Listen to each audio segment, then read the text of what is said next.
সেখানকার সংস্কৃতি সম্পর্কে আপনি অনেকটাই অবগত আছেন। তো সেখানকার সঙ্গে ভারতবর্ষের কি মিল আছে কি অমিল আছে? মালদ্বীপ যেহেতু একটা দ্বীপ রাষ্ট্র, দ্বীপের কিছু নিজস্ব আইডেন্টিটি থাকে। ভীষণ ফুর্তিবাজ একটা দেশ। মালদ্বীপের একটি বিখ্যাত বাদ্যযন্ত্র হচ্ছে বডুবেরু। মালদ্বীপের মানুষজন গান বাজনা খুব পছন্দ করেন। মলদ্বীপসের যেটা ভাষা, দিবেহি ভাষায় গান গাইবেন।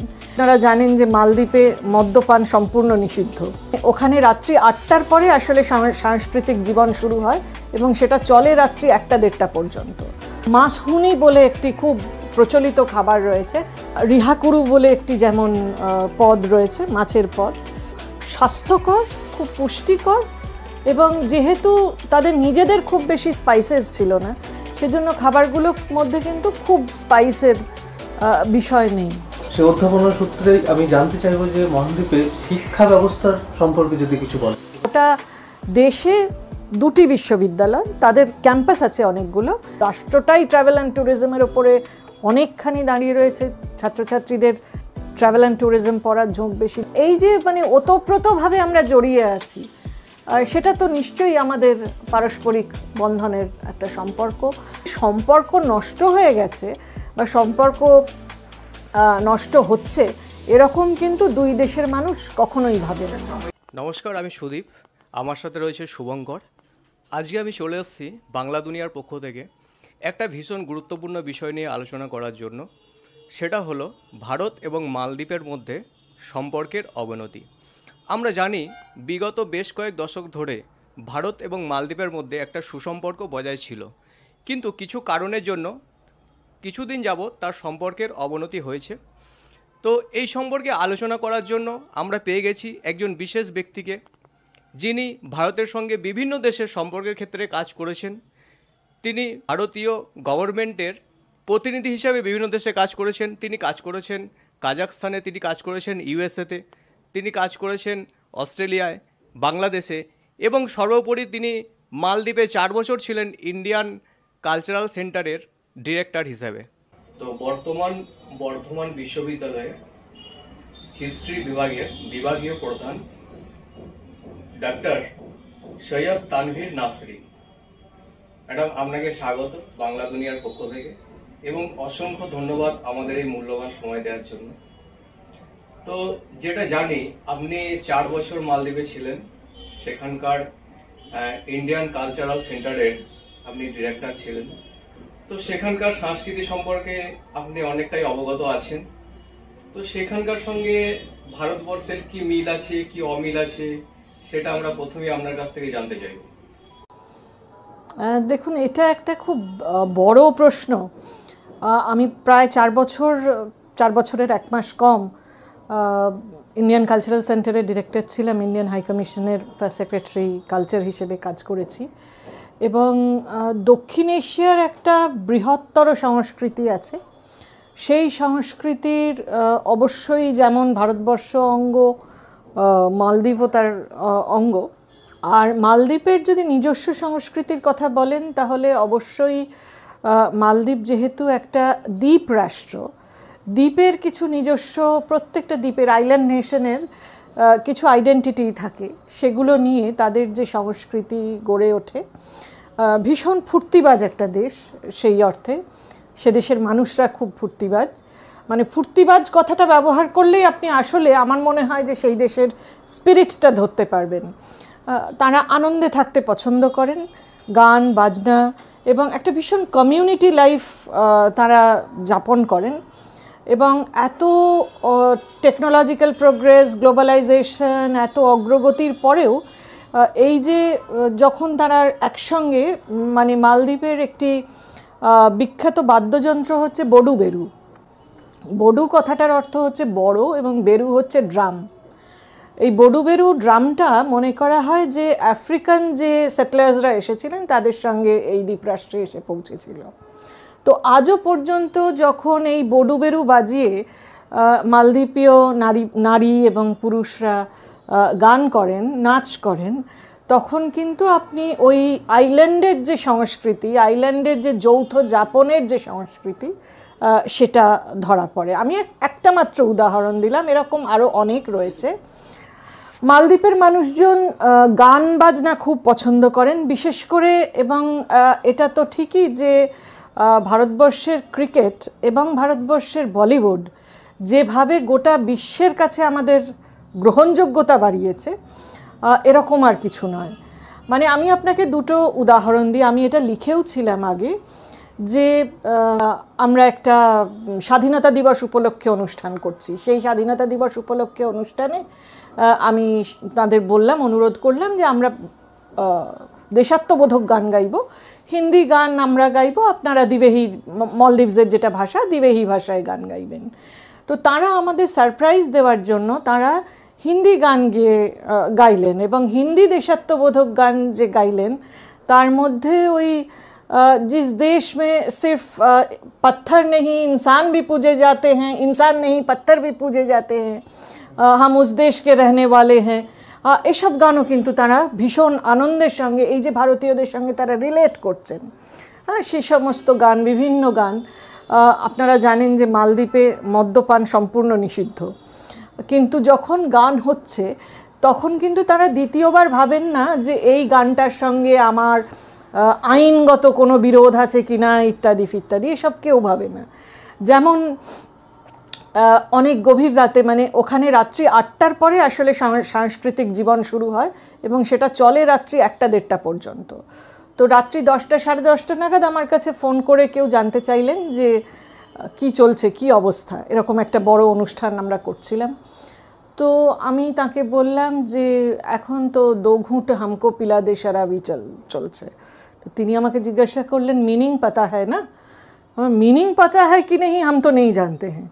কিন্তু এই যে ওরা গান গাইছেন, ছন্দে গাইছেন, এবং ভারতবর্ষের গান, ভারতবর্ষের সংস্কৃতি, ভারতবর্ষের নামে যে উন্মাদনা, সেটা অবশ্যই আমাদের দুটো সংস্কৃতিকে কাছাকাছি এনেছে। এ বিষয়ে আরও অনেক অনেক অনেক কথা বলা যায়। আবদুল্লাহ ভাই বলে একজনের সঙ্গে আমার আলাপ হয়েছিল, তিনি আমাকে বলেছেন যে এখন তো না হয় এই গ্লোবালাইজেশনের যুগে ওখানে তারা হিন্দি চ্যানেলগুলো দেখতে পান, এত ঘন ঘন তারা ভারতবর্ষে আসেন, হিন্দি মোটামুটি সবাই বলতে পারেন, শিখে নিয়েছেন। তখন হিন্দি তাদের কাছে অনেক দূরের ভাষা ছিল, কিন্তু সুরের টানটা এত প্রবল ছিল যে 60-এর দশকে, 70-এর দশকে ওই ছোট ছোট ক্যাসেট, টেপ রেকর্ডারে বারবার বাজিয়ে বাজিয়ে, তখন তো ট্রান্সক্রাইবড গানের লিরিকও পাওয়া যেত না, সেই অবস্থায় তারা শুনে শুনে শব্দগুলো, তাদের উচ্চারণ তাদের নিজেদের মতো, যেমন তারা খকে হ বলেন, আপনি গান শুনলে বুঝতে পারবেন যে উচ্চারণে তাদের একটু সমস্যা আছে, মানে আমাদের কানে মনে হবে সমস্যা, তারা ওইভাবেই উচ্চারণ করেন, কিন্তু সুর নির্ভুল, আবেগ নির্ভুল, মানে একটি বর্ণ না বুঝে যে ওই আবেগ আরোপ করা যায়, সেটা মানে ওদের না দেখলে আমি বুঝতে পারতাম না। মানে আমাদের সংস্কৃতির প্রতি তাদের এই যে ডিভোশনটা, সেটা সত্যি আমাদের কৃতজ্ঞ করে মালদ্বীপের প্রতি। মালদ্বীপ দেখুন আসলে একটা ছোট রাষ্ট্র, হ্যাঁ, তার মোট জনসংখ্যা 2021-এর হিসেব অনুসারে 5,20,000। কাজেই সেখানে খুব ভারতবর্ষের মতো সাংস্কৃতিক বৈচিত্র্য গোটা পৃথিবীতে আর কোথাও আপনি পাবেন না। কিন্তু ওদেরও ওই সি ফেয়ারের সং যাকে বলে, যাকে আমরা ভাটিয়ালির মতো গান বলি, কিন্তু এই যে জেলেদের যে সমস্ত গান, যারা মাছ ধরতে যাচ্ছে তাদের গান, বা দ্বীপবাসী মানুষের গান, এবং মেয়েরা যখন কুলোয় নিয়ে ধান ঝাড়ে তার গান, এই ধরনের আলাদা আলাদা গানের ধারা রয়েছে। মেয়েরা জল আনতে যাচ্ছে তার গান, এই ধরনের গানের রীতি, নাচের রীতিও কিন্তু রয়েছে।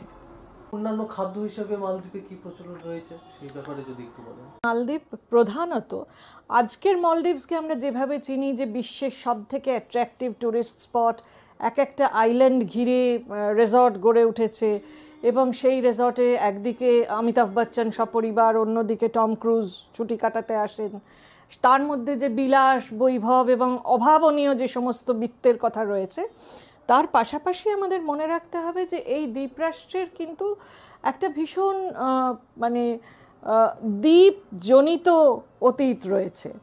সেখানে তারা ওই মাছের ওপরেই নির্ভরশীল ছিলেন, আজও পর্যন্ত তারা মাছ খুবই পছন্দ করেন খেতে, এবং নারকেল, মাছ এবং নারকেলেরই নানা রকম প্রেপারেশন কিন্তু সেখানে আমরা দেখতে পাই।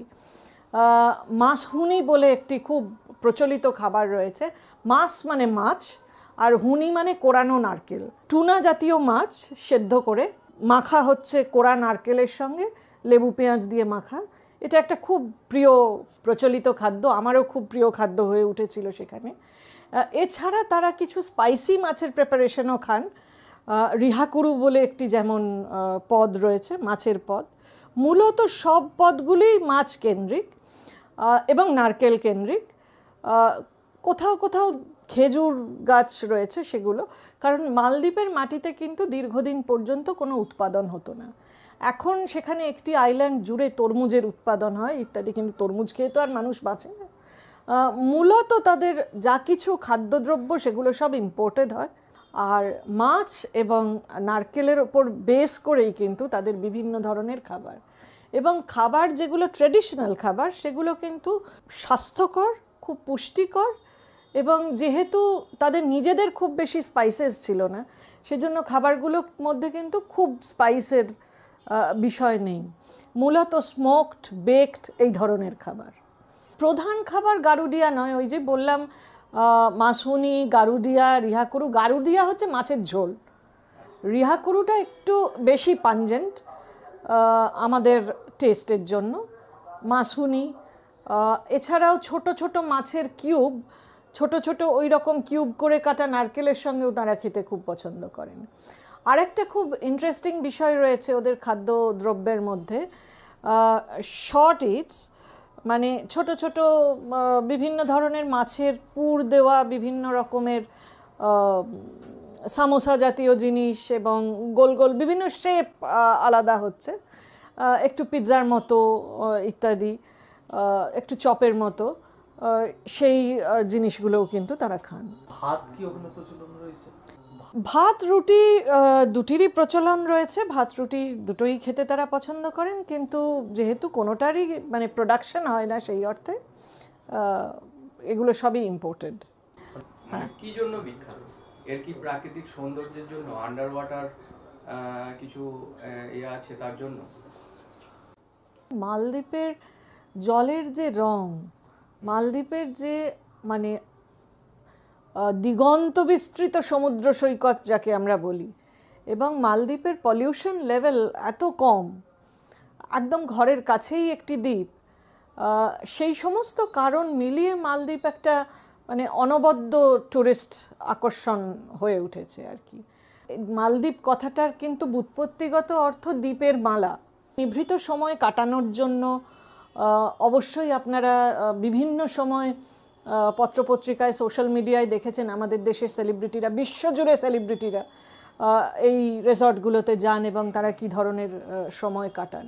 এই যে বিলাস, বৈভব এবং মালদ্বীপের এই যে জনবিরলতা, এটাও ভারতবর্ষের মানুষকে খুব আকৃষ্ট করে, পৃথিবী শুদ্ধ মানুষকে আকৃষ্ট করে। আর পশ্চিমের কথা যদি বলেন তাহলে অবশ্যই মালদ্বীপকে বলা হয় মানে মলডিভস ট্যুরিজমের ক্যাচলাইন হচ্ছে the Sunny side of life. কাজে সেখানকার যে উজ্জ্বল রোদ, ইকুয়েটরের ওপরে আপনারা জানেন মলডিভস, তার ফলে ইউরোপ আমেরিকার মানুষ যারা বছরের 12 মাস ওই ভয়ঙ্কর স্যাঁতস্যাঁতে ঠান্ডাতেই থাকে, তাদের কাছে ওই রকম উজ্জ্বল আলো, ওই রকম উষ্ণতা, ওই রকম সাদা বালি এবং ওই রকম নীল জল, ওটা তাদের কাছে নিশ্চয়ই খুব খুব আকর্ষণীয় বলে মনে হয়। আমি জানি যে আপনি 25 বছর ধরে আপনি অধ্যাপনার সঙ্গে যুক্ত আছেন, তো সেই অধ্যাপনার সূত্রেই আমি জানতে চাইবো যে মহাদ্বীপে শিক্ষা ব্যবস্থার সম্পর্কে যদি কিছু বলেন। ওখানকার শিক্ষা ব্যবস্থাটা কেমন, মানুষজন কতটা অবধি শিক্ষা নেয়, এবং সেখানকার নারী পুরুষ উভয়েরই শিক্ষা ব্যবস্থাটা কীভাবে প্রচলন রয়েছে, এই ব্যাপারে যদি কিছু বলেন। আগে আমি যে কথাটা বলছিলাম মালদ্বীপের ট্র্যাডিশনাল খাওয়া দাওয়ার বিষয়ে, সেই ট্র্যাডিশনাল খাওয়া দাওয়া এখন অনেকখানি প্রভাবিত হয়েছে নতুনভাবে ট্যুরিজম আসার ফলে, ইউরোপ আমেরিকা থেকে ট্যুরিস্টরা আসার ফলে। ঠিক সেরকমই মালদ্বীপের যে শিক্ষা ব্যবস্থা, সেটাও কিন্তু এই গ্লোবাল এক্সপোজারের কারণে, ইউরোপ আমেরিকার সঙ্গে এক্সপোজারের কারণে ভীষণভাবে রিফর্মুলেটেড হয়েছে। 80-র দশক থেকে মূলত, অবশ্যই সেখানে অনেক পুরনো কিছু স্কুল রয়েছে। আজকের মালদ্বীপের খুব গভীরে না গিয়েও কিছু কথা যদি বলি, আজকের মালদ্বীপের যদি স্কুল শিক্ষা ব্যবস্থা দেখেন, সেটা কিন্তু আন্তর্জাতিক মানের স্কুল শিক্ষা ব্যবস্থা, এবং সেটা সত্যিই একটা ভীষণ ভীষণ শ্রদ্ধার উদ্রেক করে যেভাবে স্কুল শিক্ষা ব্যবস্থা সংগঠিত, এবং স্কুলে যে আন্তর্জাতিক মানের শিক্ষা এ লেভেলের ক্যাটেগরিতে শিক্ষা দেওয়া হয়, এবং যে দপ্তর, মন্ত্রীর দপ্তর এগুলো কাজ করে, খুব ডিটেলে কাজ করে, ভীষণ এফিশিয়েন্টলি কাজ করে, এবং ছেলেমেয়েরা যথেষ্ট ভালো 12 পর্যন্ত পড়াশোনা করে। 12-এর পরে মূলত তারা ওই একটা ইউরোপের মানে পশ্চিমের একটা ইনফ্লুয়েন্স কিছুটা দেখা যায়। আমাদের দেশে যেমন আমরা ওই 12-এর পরে গ্র্যাজুয়েশন, পোস্ট গ্র্যাজুয়েশনের যে হিসেবটাতে ঢুকে পড়ি, ওদের ক্ষেত্রে কিন্তু খুব সেরকম নয়। 12 পর্যন্ত খুবই ভালো পড়াশোনা করে যারা বিত্তবান যে পরিবারগুলি এবং যাদের হয়তো সেরকম উচ্চাশা রয়েছে, তারা অনেকেই দেশের বাইরে পাঠিয়ে দেন। মালয়েশিয়া, ইউকে, ইউএসএতে অনেক ছাত্রছাত্রী আমাদের দেশে পড়তে আসেন আইসিসিআর স্কলারশিপ নিয়ে, ইন্ডিয়ান কাউন্সিল ফর কালচারাল রিলেশনসের যে স্কলারশিপ সেটা নিয়ে পড়তে আসেন অনেকে, যাদের সত্যি করে উচ্চশিক্ষায় আগ্রহ আছে। কিন্তু পাশাপাশি আমি বলবো যে ক্লাস 10-12-এর পরে কিন্তু সাধারণভাবে খুব লেখাপড়ায় যে একটা ভয়ঙ্কর আগ্রহ, এরকম কিন্তু আমার মনে হয়নি। গোটা দেশে 2টি বিশ্ববিদ্যালয়, তাদের ক্যাম্পাস আছে অনেকগুলো, একটা ইসলামিক ইউনিভার্সিটি অফ মলডিভস আর একটা মলডিভস ন্যাশনাল ইউনিভার্সিটি। এই 2টি বিশ্ববিদ্যালয়ে কিন্তু হিউম্যানিটিস পড়ানো হয় না। সেখানে লিটারেচার বা হিস্ট্রি, সোশিওলজি, বিএ বা এমএ পড়ানো হয় না। অন্যান্য বিষয়গুলো পড়ানো হয়। অবশ্য নতুন করে তারা ভাবছেন, অবশ্য শুরু হচ্ছিল, এই ভাবনা শুরু হচ্ছে। প্রফেশনাল কোর্সেসের দিকে ঝোঁক বেশি, যেমন লয়ের দিকে ঝোঁক বেশি, এবং অবশ্যই ট্রাভেল অ্যান্ড ট্যুরিজমের দিকে, যেহেতু এই রাষ্ট্রটাই ট্রাভেল অ্যান্ড ট্যুরিজমের ওপরে অনেকখানি দাঁড়িয়ে রয়েছে। ছাত্রছাত্রীদের 10-12 পাশ করবার পরে ট্রাভেল অ্যান্ড ট্যুরিজম পড়ার ঝোঁক বেশি, ডিপ্লোমা করা ইত্যাদি। সম্প্রতি অন্য একটি রাষ্ট্রের সহযোগিতায় তারা একটি মেডিকেল কলেজ প্রতিষ্ঠা করেছেন। আগে মেডিকেল কলেজ মানে মেডিকেল পড়তে মলদ্বীপসের ছেলেমেয়েরা বাইরে যেত, অনেকে ভারতবর্ষেও আসতেন। আমাদের নিটের সিস্টেম চালু হওয়ার পরে তাদের কিছু অসুবিধা হয়েছে। ইঞ্জিনিয়ারিং রয়েছে, কিন্তু ওই টেকনিক্যাল বিষয়গুলোর দিকেই ঝোঁক বেশি। হিউম্যানিটিজের দিকে কিন্তু, হিউম্যানিটিজ বা লিটারেচারের দিকে কিন্তু তাদের ঝোঁক খুব আমরা দেখতে পাই না। ম্যাম, আমরা দেখলাম বেশ কয়েক দশক ধরে ভারত মালদ্বীপের মধ্যে একটা খুব সুসম্পর্ক বজায় ছিল, কিন্তু এই রিসেন্ট মৈত্রী গভর্নমেন্ট আসার পর থেকেই সম্পর্ক আস্তে আস্তে খারাপ হতে শুরু করে।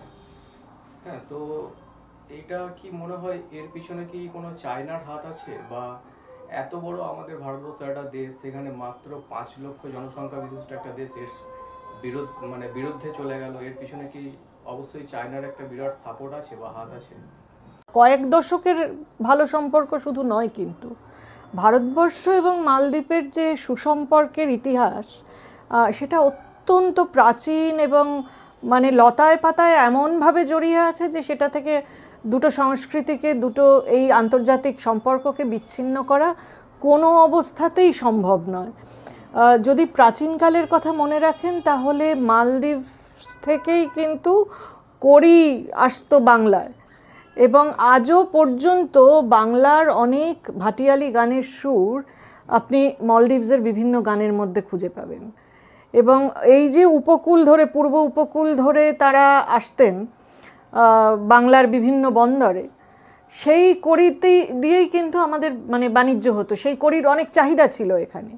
কাজেই এই যে মানে সহস্রাব্দ ধরে আমাদের যে সম্পর্ক, সুসম্পর্ক, সেই সুসম্পর্ক সাময়িকভাবে মনে করতে পারেন যে একটা স্ট্রেইনড রিলেশনশিপের ফেজের মধ্য দিয়ে আমরা যাচ্ছি, কিন্তু তাতে সম্পর্ক নষ্ট হয়ে গেছে বা সম্পর্ক নষ্ট হচ্ছে এরকম কিন্তু দুই দেশের মানুষ কখনোই ভাবে না। সাময়িকভাবে হলেও সেটা আবার হয়তো রিকভারি হয়ে যাবে। মানে আমি আশাবাদী মানুষ, এবং 4 বছর আমি যে নিবিড়ভাবে মলদ্বীপসের সমাজকে দেখেছি, মলদ্বীপসের সমাজ ব্যবস্থা, রাষ্ট্র ব্যবস্থাকে দেখেছি, এখানে যে ওতপ্রোতভাবে, দেখুন একটা কথা আছে, খুব প্রচলিত কথা আছে, যে আপনি আপনার জীবনসঙ্গীকে পাল্টাতে পারেন। You can change your spouse, কিন্তু you can't change your neighbour. আপনার প্রতিবেশী কে হবেন সেটার উপরে কিন্তু আপনার হাত নেই, রাইট? কাজেই মালদ্বীপসও জানে সে ভারতকে পাল্টাতে পারবে না, ভারতের জায়গায় সে যদি অন্য কাউকে পছন্দ করে এনে বসিয়ে দিতে পারবে না। ভারতও জানে যে মালদ্বীপসের জায়গায় অন্য কাউকে বসানো সম্ভব নয়, কারণ we can't change our neighbours, we have to learn to survive with our neighbours, and that is precisely what we have done across the ages. সেটা মালদ্বীপের মানুষও করেছেন, ভারতবর্ষের মানুষও করেছেন। সাময়িকভাবে কিছু ইন্ধন রয়েছে, সাময়িক উত্তেজনা রয়েছে, কিন্তু সেটার কোনো সুদূর প্রসারী খুব ইম্প্যাক্ট হবে বলে আমার বিশ্বাস নেই। মালদ্বীপের সাধারণ যে জনগণ তারা কি ভারতকে পছন্দ করেন না ভারত বিরোধী? মালদ্বীপসের যে সাধারণ জনগণ তারা প্রবলভাবে, আমি প্রথম যে কথাটা বললাম যে তারা কিন্তু প্রবলভাবে ভারতবর্ষের অনুরাগী।